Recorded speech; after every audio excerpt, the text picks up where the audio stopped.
श्री बिहारिन देव जी को अति सुंदर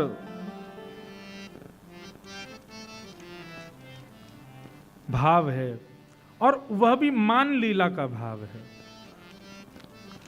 हमारी श्री जी की कैसी मान लीला है वा को भाव वा में प्रस्तुत किया गया है।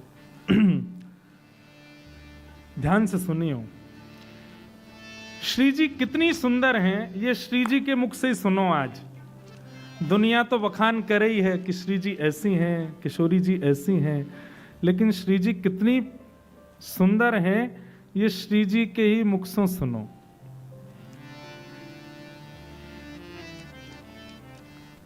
आहा, प्यारी जो की सहज अटपटे बोलनी, प्यारी जो की सहज अटपटे। लीला सुनो भयो कहा। ठाकुर जी पूरे दिना तो ऐसे ही डोले, लेकिन जब श्री जी से मिलवे को समय आवे तब ठाकुर जी अत्यंत सुंदर बन के जामे। आपको पता है जितने भी लोग सेवा करें अपने घर में ठाकुर जी की, बहुत ध्यान से सुनियो, रात्रि में ठाकुर जी को श्रृंगार जब आप बढ़ाओ तो श्रृंगार बढ़ाकर श्रृंगार पेटी में मत रखो, श्रृंगार बढ़ा के शेष सैया के पास ही रखो। क्यों? रात में बाजेंगे, रात में जाएंगे लीला में, रास करवे जाएंगे, श्री जी बुला ले, कभी भी बुला ले। अगर कहीं आपने श्रृंगार पेटिका में धर दिया तो ठाकुर जी को ऐसे ही जाना पड़ेगा, और ऐसे ही बिना श्रृंगार के गए तो किशोरी जी खूब सुनामे फिर। तो ये हमारे वृंदावन की सेवा प्रणाली में श्रृंगार उतार के ठाकुर जी की शेष सैया के पास ही रखो। बोले क्यों? बोले कहीं रात्रि में श्री जी को याद आ गई और ठाकुर जी को जानो पड़ो तो अपना श्रृंगार खुद ही करके चले जाएंगे। अब ये मंच से बताने वाली बात नहीं है, लेकिन आपका विश्वास दृढ़ हो जाए इसलिए कह दूं। अनेक बार ऐसा दर्शन हमने किया। रात्रि में लाल जी की 2 माल का श्रृंगार में आरती करी थी और सवेरे 3 माल मिलती हैं। क्यों? ठाकुर जी जल्दी जल्दी पहन के गए, रास बिहार करके आके जैसे ही पौड़े तो सब उतार दी, 1 माला एक्स्ट्रा रह गई। सवेरे हमको वो 3 माल दिखती हैं, तो फिर मन में सुख हो गया, लाल जी रात में रास बिहार करवे गए। तो कभी भी ठाकुर जी को श्रृंगार भूषण उस सेन सैया के पास ही रखो। कहीं रात्रि में ठाकुर जी को जानो पड़ो तो अपना श्रृंगार खुद कर लेंगे। तो आज ठाकुर जी श्री जी से मिलवे गए हैं और एक नील मणि गले में धारण करके गए, और भाव तो ये है तो कि भैया या मणि को देख करके श्री जी बड़ी प्रसन्न हो जाएंगी। क्योंकि ठाकुर जी जब भी आमे श्री जी पहले नख से सिक तक पहले दर्शन करें उनको कैसे लग रहे हैं आज, और ठाकुर जी श्री जी को करें। ठाकुर जी जैसे ही आए आकर के किशोरी जी के सामने बैठे, किशोरी जी एक एक अंग को दर्शन कर रही हैं, लेकिन जैसे ही आज वक्ष पर धारण भईवा नीलमणि को दर्शन कियो, नीलमणि में अपना ही प्रतिबिंब देख करके श्री जी को लगा ये किसी और गोपी की चित्र की मणि पहन के आ गए हैं। इनको कोई और गोपी भाग गई है और वह गोपी को इनने चित्र में मढ़वा के गले में धारण कर लियो है। तो श्री जी मान करके बैठी हैं और श्री बिहारिन देव जी भगवत रसिक जी उसका भाव प्रकट कर रहे हैं। प्यारी जो की सहज अटपटी बोलनी, प्यारी जो की सहज अटपटी हो पिया तुम उर बसी कौन तिय, हो पिया तुम उर बसी कौन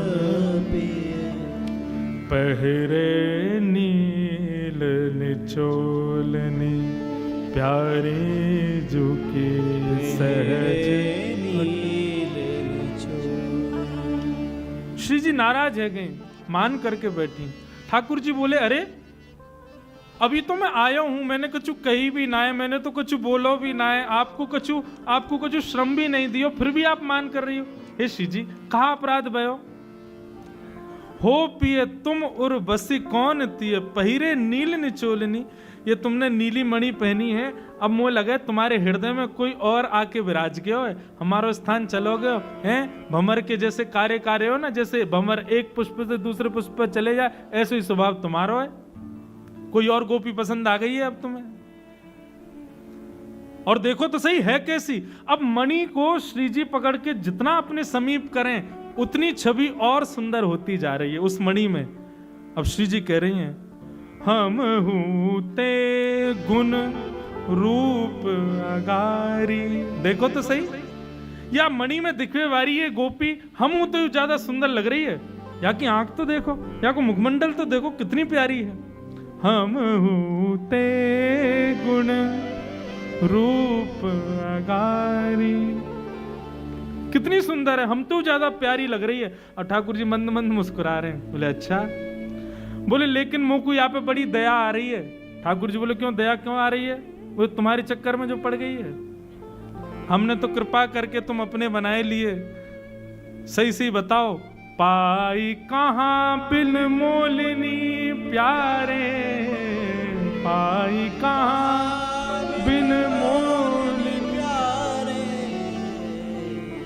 प्यारी जो की सहज अटपटे बोलनी, प्यारी जो की सहज अटपटे।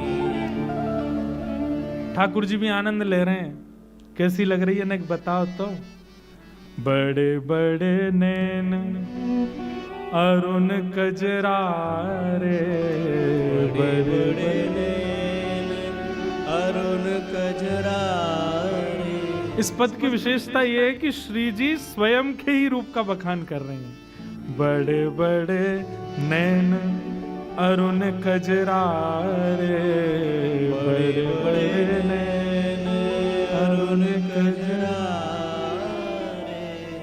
बिथुरी अलक कपोलनी, हाँ बिथुरी अलक कपोलनी, प्यारे जो के सहज अटपटी बोलनी, बिथुरी अलक कपोलनी, हाँ बिथुरी अलक कपोलनी, प्यारे जो के सहज अटपटी बोलनी, प्यारे जो के सहज अटपटी। और अब भैया वह मणि को देखते देखते वह में रूप निहारते निहारते श्री जी भी वह रूप की चकोरनी बन गई है।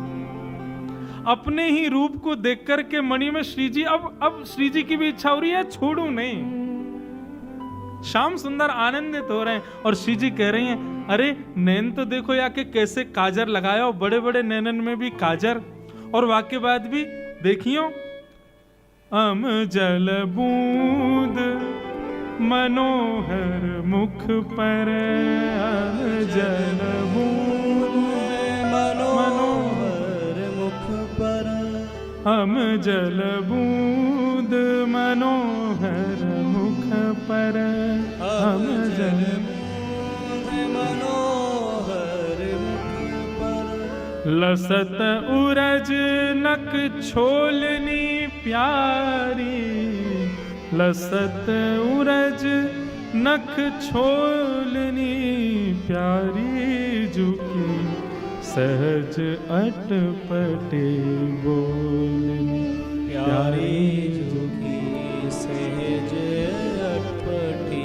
बोलनी। और श्री जी और गौर से देखवे के काजे वह मणि को खींच के और अपने समीप करें, और ज्यों ज्यों वह मणि के रूप को समीप करें त्यों त्यों श्री जी और ज्यादा आसक्त व रूप में होती जा रही हैं। उमगी उमगी सन्मुख आवत, उमगी उमगी सन्मुख आवत, मन भावत करत किलोलनी प्यारी, मन भावत करत किलोलनी प्यारी, प्यारी जो की अटपट बोलने प्यारी जो की सहज अटपटी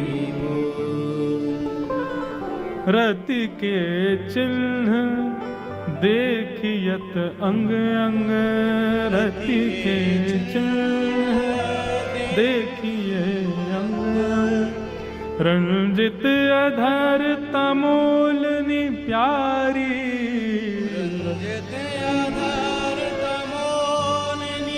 बंधुओं, रति के चिन्ह क्या है? हमारे ब्रज के रसिक जन कहते हैं ये रति यानी आसक्ति। और किसके प्रति आसक्ति? श्री कृष्ण के प्रति आसक्ति। किशोरी जी ने पहले काजर देखो है, फिर नेत्र देखे हैं, फिर श्रृंगार देखो है, फिर सौंदर्य देखो है, और देखते देखते किशोरी जी अपने ही मुख के प्रतिबिंब में कृष्ण प्रेम की उत्कंठा भी देख रही हैं। और श्री जी को ये मन में भाव ये संकुचित नहीं कर रहा कि हमसे ज्यादा सुंदर है या हमसे ज्यादा या को रूप बढ़िया है। श्री जी को इस बात का दुख है कि या के रति के चिन्ह हमसे भी ज्यादा कृष्ण उत्सुकता को प्रकट कर रहे हैं। कहीं ऐसा तो ना ये हमसे बड़ी आपकी पिपासु। भगवद रसिक कहो तुम साची, भगवद रसिक कहो तुम साची, नाही करो अनबोलनी नाही करो अनबोलनी प्यारे जो की सहज अटपटे बोलनी प्यारी जो की सहज अटपटी बोल। ठाकुर जी के हाथ पकड़ लिए, पहले तो मान कियो, अब किशोरी जी रुदन करने लगी। ठाकुर जी बोले आपके अश्रुबिंद क्यों प्रकट है रहे? बोले क्योंकि हमें कोई बात को गुमान नहीं है, लेकिन एक बात को है कि हमसे ज्यादा आपको स्नेह कोई और ना दे सके। लेकिन ये मणि में दिखे वाली गोपी की रति के चिन्ह देख के ऐसा लगे ये हमसे ज्यादा आपसे स्नेह करे। हमको यह बात से बहुत कष्ट है रो श्याम सुंदर। ठाकुर जी बोले हे श्यामाजू ने ललिता को बुलाइए। बोले वाकू बीच में क्यों बुला रहे? बोले बुलाओ तो। अच्छा वो जाने या गोपी को? बोले हाँ वो जाने, बुलाओ। ललिता आई, ललिता आगे बैठी। आज्ञा करें स्वामिनी जी, स्वामी जी। कहा आज्ञा है? बोले आज श्री जी मान करके बैठी, देखो आंखन ते आंसू और गिर रहे हैं। बोले अरे श्री जी इतना श्रमित कियो, बताइयो नंद के लाला ने कहा कियो? बोले यार नंद के लाला ने एक मणि पहनी हो, वहां मणि में एक गोपी बैठी है, वो गोपी इनकी नई नई प्रेयसी बनी है। वाकू देख करके मुंह को बहुत संकोच है रो, मुंह को बहुत कष्ट है रो। ललिता बोली लाओ मुंह तो दिखाओ। ठाकुर जी कुछ नहीं बोल रहे हैं। ललिता ने जैसी मणि देखी तो ललिता का प्रतिबिंब प्रकट हो गया। बोले अरे ये तो मेरा ही मुख है। किशोर जी बोले अच्छा ये ललिता है क्या वहां में? ठाकुर जी बोले श्री जी गौर से निहारो, आप जितनी देर से जा गोपी की उपमा बता रही हो वो कोई और नहीं आप ही हो। आप अपने ही उपमा को बखान कर रही हो। प्यारी जो के सहज अटपटे।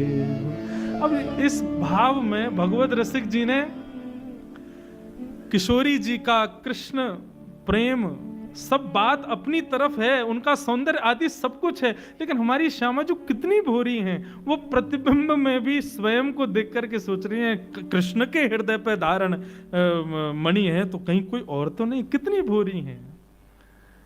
ऐसी हमारी श्यामा जो हैं। ऐसे श्यामा श्याम के चरण कमलन में बारंबार प्रणाम करें और आज के मंगल भाव को यहीं विश्राम दें। बंधु अथाह सागर है। आप सत्य मानो नागपुर में पिछले वर्ष और इस वर्ष का भी यदि पूरा मेल कर दिया जाए ना तो एक बिंदु के समान रस प्रकट हुआ है। ऐसे रस का अथाह सागर हमारा ब्रजमंडल वृंदावन है। हम लोग कल पुनः मिलेंगे 3 बजे से।